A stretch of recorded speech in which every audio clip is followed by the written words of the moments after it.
Welcome. If you want to become a master of arms and destroy your enemies with precise, powerful strikes, you're in the correct place. Blade storm your way into the battle and spill some blood with this build. Enjoy. Alright boys, so as always, first let's take a look at the talents. After the patch, actually, the battle stance and the defensive stance are the abilities given to us by default, so that's great to have. Of course, we take Berserker Rage just to get rid of those fear effects. Impending Victory, great healing spell, only on 25-second cooldown, so there's no way to take it. There's no other thing than just take it, of course. Piercing Howl, great because sometimes we just need that extra range. Slow to get on our target. Fast Footwork is nice just to get that extra movement speed, as everybody is just so fast nowadays, except like Warlocks, but yeah, anyway, Floating Berserker, Mortal Strike and Cleave have 10% chance to immediately refund 20% of rage spent, so this is not really that great, but it's a prerequisite for the Shattering Throw, so always nice to have. Pain Gain, nice heal every 10 seconds when we are damaged. We basically heal up for 5% of health. Reinforced Plates, armor increase by 20%, gives us a little bit extra survivability, but the most important thing here is that gain strength equal to 10% of your armor, so basically we are just increasing our damage with that extra armor and survivability just a little bit. Cooldown of Overpower is reduced by 1 second, so always nice because we will be overpowering a lot, and that pummel interrupt is also nice. And here we also of course take Avatar, our offensive cooldown, and also Blade Master Torment, which basically gives our avatar that it activates Blade Storm, and the Blade Storm activates Avatar, our reduced effectiveness, so then we can just nicely do our Blade Storm back to back like a very nice offensive cooldown.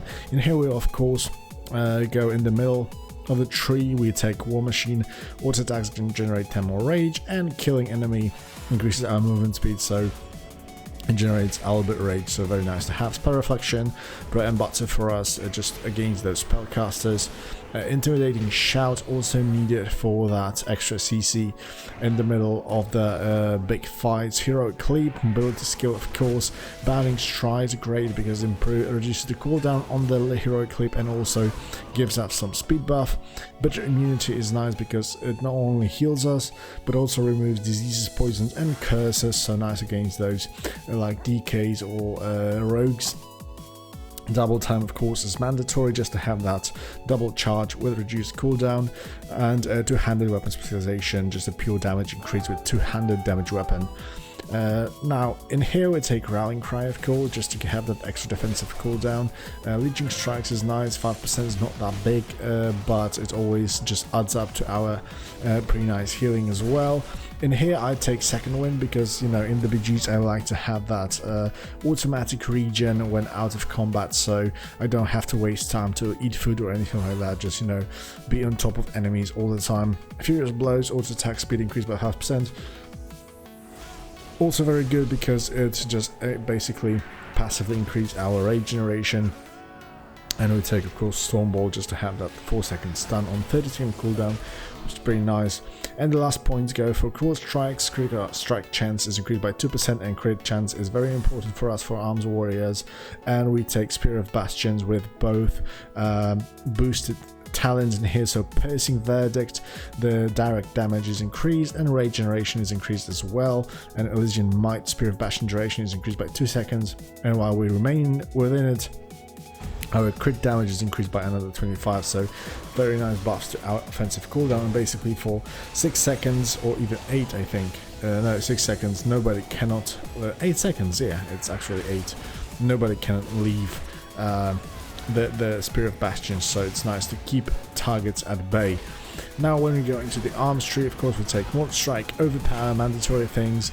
Next line we have Martial Prowess, Overpower, increase damage of the next Mortal Strike, or Cleave by 30%, so we always want to stack up this to 2 just to increase our Mortal Strike damage, unless we have no stacks of Overpower and you know, you just want to spam it on your healers and stuff like that, so on enemy healers actually. Die by the Sword, our main defensive cooldown, increases your parry chance to 100% and also reduces all damage you take by 30%, so mostly you want to use it in the melee situation, because you know it's like you get full benefit from it, but you know sometimes you just need to pop it even against casters just to get that damage reduction. So it would be nice if we would have split defensives for that, but it's not as bad as now we received in here. Stormwall is nice, but only against melee because it heals you when you parry, and Ignore Pain just basically in PvP.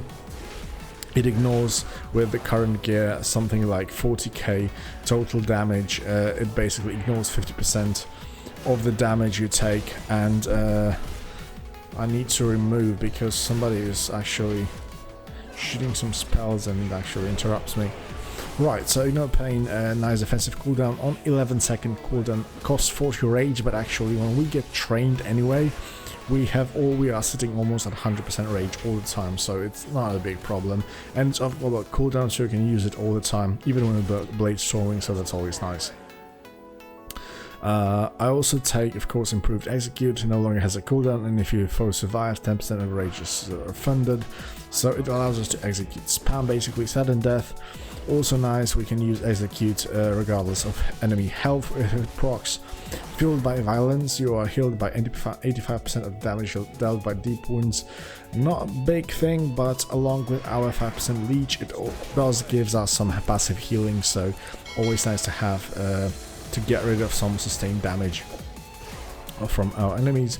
And we take improved overpower just to get it damage increased by 50%.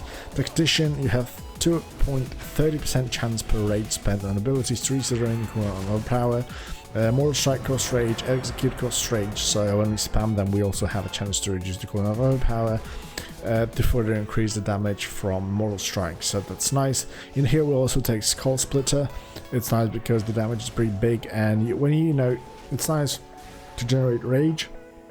And of course, Skull Splitter causes your deep wounds to expire instantly, so it deals very nice damage when we have the deep wounds. So it deals like 10,000 damage. You know, in PvP it's even more. I think like 20.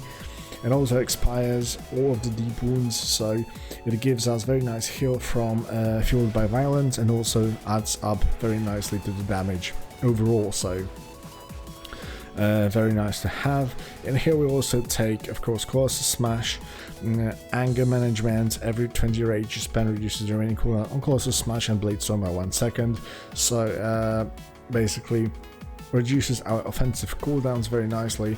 And Impale, damaging critical strikes of your abilities, do additional 10% damage, so our crit damage increase. In here we take Strength of Arms to buff our overpower damage, and also allows the damage dealt but to enemies below 35% also generates some rage, so it's nice in those execute phases. Accelerating blows, Mortal Strike and Cleave hits 10% instantly reset their own cooldown, so this allows us to hit that Mortal Strikes back to back, which is very nice. And we take Massacre. Execute is now usable on targets below 35%, so it actually rises that finishing execute phase. In here we take Blunt Instruments, causes smash damage increased by 30%, internet duration is increased by 3%. I take it only because just to have that extra burst on healers when you want to focus it. But if you like more like AoE pressure with Blade Storm, I would take Wallbreaker, because the thing is that it's the same effect, but this actually is better for single target. This is for AoE. So it's up to you. I usually run a single target just to train healers better. And for the kill, Colossus Smash increases your haste by 10% or 20%. The target is below 35%, so very nice addition to our Colossus Smash. We also take Dreadnought. Overpower has 2 charges and causes a Sacing Grave, dealing 4,000 damage to all enemies in 10 yards range. And so it's a nice cleave damage and increases our overpower usability thanks to the 2 charges basically. On the left side of the top of the tree, we take Depth Experience. Mastery increased by 2%, and addition chance to trigger is increased by additional 1%, so we usually always have at least 1 charge of overpower to use. Battle Lord's overpower deals 35% increased damage and has a 35% to reset the cooldown of Mortal Strike and Cleave, and reduces the rage code by 10. So as you can see, we have all of buffs to our overpower, so in itself overpower deals a lot of damage. and also further improves our mortal strike effect, so it's very nice. Fatality, amazing talent.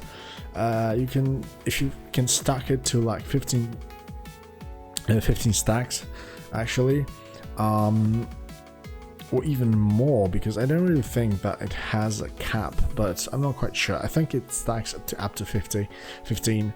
So your mortal strikes and cleaves against enemies above 30% have a high chance to apply a fatal mark. When an enemy falls below 30% chance, 30% health, your next execute inflicts additional 20,000 physical damage per stack. So you can imagine that if you stack it even up to 10, he gets like instantly almost 200,000 damage more. So it's really no joke actually. When you are training the healer, applying those mortal strikes constantly, you can start very highly, and if you get suddenly a sudden death proc, it can just die with one hit. So truly amazing in arena matches. You know, in fast BG environments, usually targets don't really live that long to actually stack it to some, you know, to some sufficient stacks. But you know, in arenas, when you are basically tunnel visioning like a healer or something, then it is possible to do. In here, of course, we take Valerie and Victory, increases versatility by 1%, which is needed for the Bladestorm. Bladestorm is pretty self-explanatory. And of course, Unhinged, while Bladestorm is active, you automatically cast a total of 2 mortal strikes at random nearby enemies. So, you know, during that Bladestorm, we also are hitting with mortal strikes, which is very nice, gives that another single target pressure. So we need to have it. In here we take Critical Thinking, just 1 rank because of lack of points, but basically it increases our crit chance by 1. Sharpened Blades, your mortal strike cleave and execute critical strike damage is increased by 10%, and your execute has 5% increased crit chance. So, you know, very nice buff for our main abilities. And last but not least, Executioner's Precision. Execute causes the target to take 35% more damage during their mortal strikes, stacking up to 2 times. So, you know, in that execute phase, we usually want to use maximum 2 executes and then follow it up with mortal strike. You know, if you have no rage, you also want to use overpower then, but usually you want to prioritize execute, and if stacked with execution and precision, you want to use mortal strike. So that's basically our talents. This is more like in your face approach without any bleeds and stuff like that, you know, except for like automatic mastery bleed. But this is like I said, more in your face approach. You don't have to worry about any bleeds, you know, just spam your overpowers and mortal strikes and executes to kill your enemies, and time your Bladestorm nicely to prevent CC and deal as much damage as possible. As for PvP talents, I usually take Disarm to have that extra defensive cooldown against melee. I also take Wallbringer for, you know, extra damage, and Nice Root against casters, and Sharp Blade is pretty much mandatory just to have that extra pressure on healers, and also increase our damage of Mortal Strike when stacked up with the Dreadnought. With the overpower stacks and Executioner's Precision, it can hit very hard. So I've seen people hitting in, you know, for like 150 from Mortal Strike, so very nice. And of course, executes go crazy with Fatality. But with the talents out of the way, let's go into the gear. Alright guys, as for the gear, we mostly want to stack crit for this one. We get like almost 20% crit chance, 25% crit chance with this gear, and 9% haste and mastery. I ignore mastery for this part. Of course, we stack versatility. This is like mandatory stat for PvP. And you know, the second choice should be crit chance on gear, and then if we can, we pick up haste with a nice haste from trinkets as well.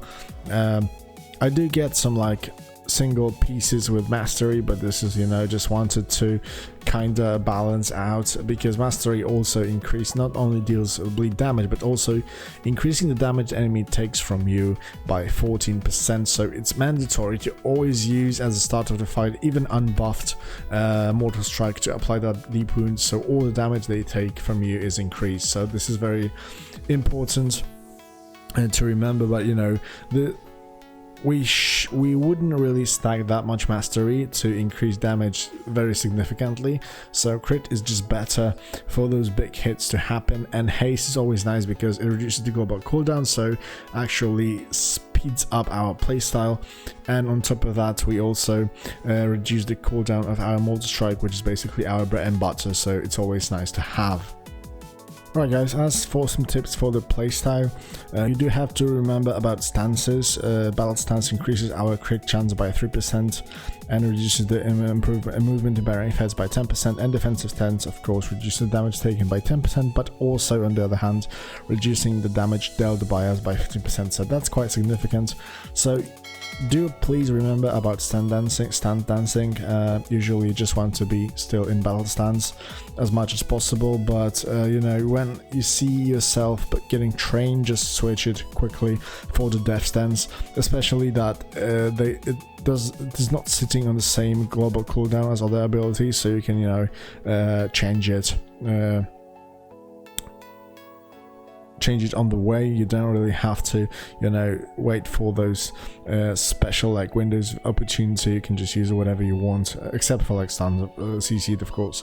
But yeah, usually you want to be in battle stance when you deal damage. You know, when you see yourself trained a lot, just go for defense. And as for the cooldowns, offensive cooldowns, I mean, you have Avatar, Spear of Bastion of course, Colossus Smash and Bladestorm. Usually all those big cooldowns are on 1.5 minute cooldown, but you do want to line up Avatar with Spear of Bastion, mainly because we do have that talent, where is it? Anger Management. Every 20 rage you spend reduces the remaining cooldown on Colossus Smash and Bladestorm by 1 second. So basically, like simple Mortal Strike reduces it by 1.5 second. So this Bladestorm and this Colossus Smash will be resetting a lot faster when you are fighting. So, and Spear of Bastion and Avatar does not. And also Spear of Bastion along with Avatar deal the most damage, because Bladestorm popped by Avatar is of course buffed by the Avatar itself, so it has deals 20% more damage.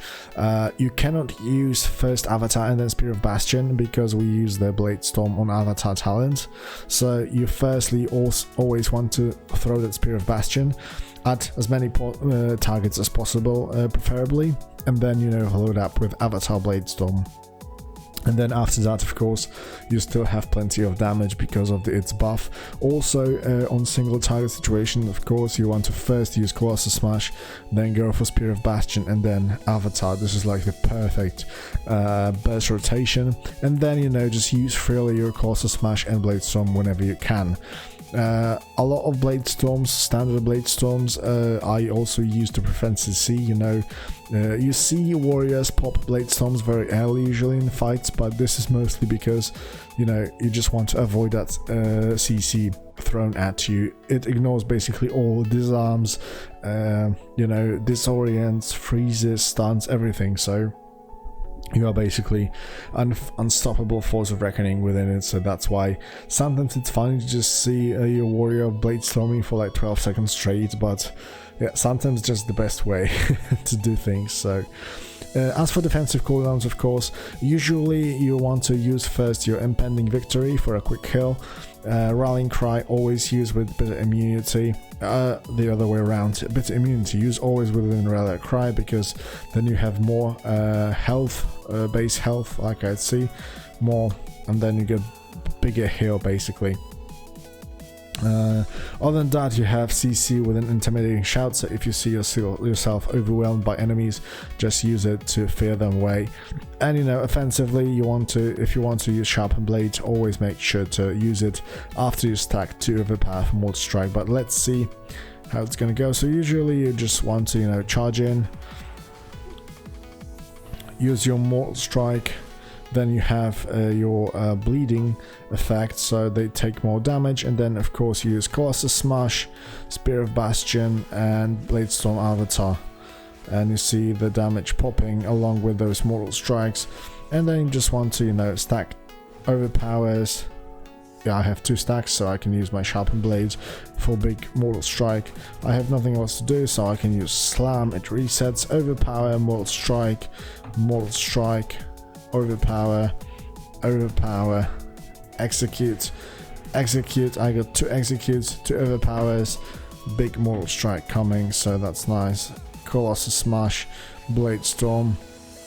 It's gonna pop some mortal strikes as well, so it's nice to use. Execute, execute, overpower, overpower, sharpen blade, mortal strike, 70k mortal strike. It would crit for 150.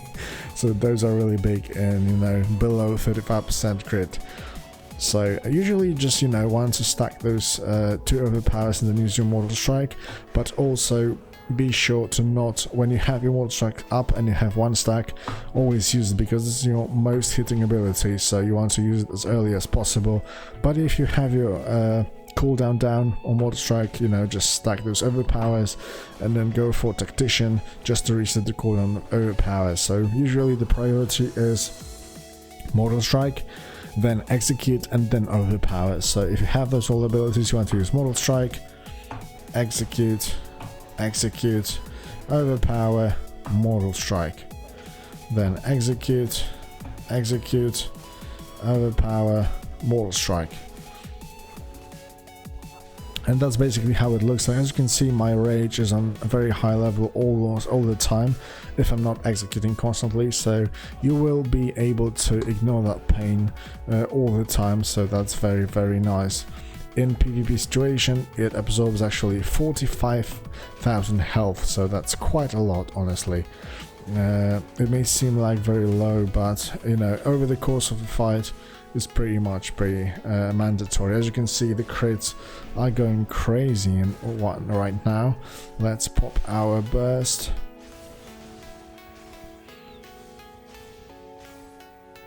Right, execute, execute, overpower, overpower, execute. 65k. That's nice. It's without Colossus Smash because it would be even more deadlier. But yeah, that's basically it. The priority is mortal strike, then execute, and overpower at the very least. Colossus Smash and cooldown, of course, and then go for the most damage as you can. Now let's check it out with the Colossus Smash 70k. Yeah, so that's pretty deadly. And as you can see, the cooldown is getting regenerated pretty fast when spamming those mortal strikes and execute constantly, so always good to have. The crits are very, very nice and significant. So yeah guys, usually, you know, you want to use your defensive cooldowns first shot, so like things like disarms, play reflex and stuff like that. Always stun your enemies with Stormbolt as much as possible, and you know, when people are trying to run away from you, just, you know, piercing hell them. The range is pretty narrow, honestly. It's only like 10-12 yards, but you know, when you see somebody trying to run and you don't have hamstring on, just straight up use your piercing hell, and then there's no way they can run away from you with the charges up. So yeah. Okay guys, I think we covered most of the things we want in this guide, so if you still want to check out more of the Arms Warrior, please be sure to click on the video that you see on the screen at the moment. And yeah, thank you for today, and I will see you next time. Bye bye.